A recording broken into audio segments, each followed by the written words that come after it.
আমরা বাংলাদেশিরা প্রায় সবসময় একটা কথা বলি যে একটা সিদ্ধান্ত আমার জীবনে সবচেয়ে বড় বিপদ নিয়ে আসছে, বা আমি এই কাজটা না করলে আমার জীবনে অনেক কিছু করতে পারতাম। ব্রাদার সিস্টার, আমার চোখের দিকে তাকান, আমি কয়েকটা প্রশ্ন করি। আপনি যে সিদ্ধান্তটা যখন নিয়েছিলেন তখন তো নিশ্চয়ই আপনি এটা হুট করে নেননি। আপনি অনেক কিছু প্ল্যান করেছিলেন না, অনেক কিছু চিন্তা করেছিলেন না আপনি।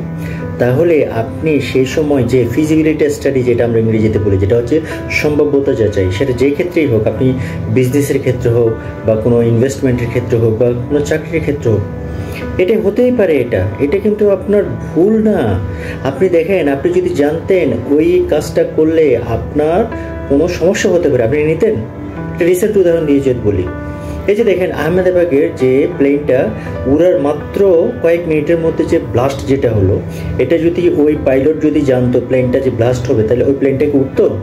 পাইলটকে ওই প্লেনটাকে রান করাতো? এটা এক্স্যাক্টলি আমরা কিন্তু কেউ জানি না what will be happen in the next minute. Yes, so নিজেকে কখনো দোষী ভাববেন না কোনো সিদ্ধান্ত নিতে গিয়ে, বা এই সিদ্ধান্ত নিলে কাজ করতে গেলে আপনার জীবনে ভুল হবে। And this is the unique and হচ্ছে ইউনিভার্সাল সিস্টেম। আপনার হচ্ছে রং আর হচ্ছে ভুল, এটা হচ্ছে part of success and this is part of life. So এটা নিয়ে আপনি টেনশন করার কোনো যুক্তি নাই, কোনো চিন্তা নাই, কোনো কিছুই করবেন না আপনি এটা নিয়ে, ঠিক আছে? আপনাকে মাথায় রাখতে হবে, আপনি একটা কাজে যদি সাকসেস যদি না হতে পারেন, আপনি আর একটা কাজেও হবেন। এটাই তো নিয়ম। আপনি দেখেন, একজন মালিক, একজন গ্রুপ অফ কোম্পানির মালিক, ওনাদের 10টা কোম্পানি আছে, উনি কিন্তু 10টা কোম্পানিতে কিন্তু সমানভাবে লাভ করে না। উনি হয়তো 3টা কোম্পানিতে লাভ করে, বাকি 7টা কোম্পানিতে কিন্তু লস হয়। দেখেন, লস হয় জেনেও তারপরে কিন্তু উনি 7টা কোম্পানি উনি হচ্ছে রান করাচ্ছে। কেন? ওভারঅল যাতে ওনার বেনিফিটটা আসে। সো দিস ইজ দ্য নিয়ম, ঠিক আছে? আপনি যেটা হয়ে গেছে, ভুল যেটা করে ফেলেছেন, যদি আপনি যেটা মনে করছেন না, এটা নিয়ে আপনি বসে থাকলে চলবে না। আপনি সামনে কিভাবে আগাবেন সেই চিন্তাটাই আপনি করেন। যেটা হয়ে গেছে ফরগেট অ্যাবাউট দিস, সেটা অতীত। আপনি এখন বর্তমানকে চিন্তা করে আপনি সামনের দিকে আগাবেন, কারণ আপনি সামনে যদি না আগাতে পারেন, আপনি আপনার ভবিষ্যৎটাকে তো আপনি সাজাতে পারবেন না।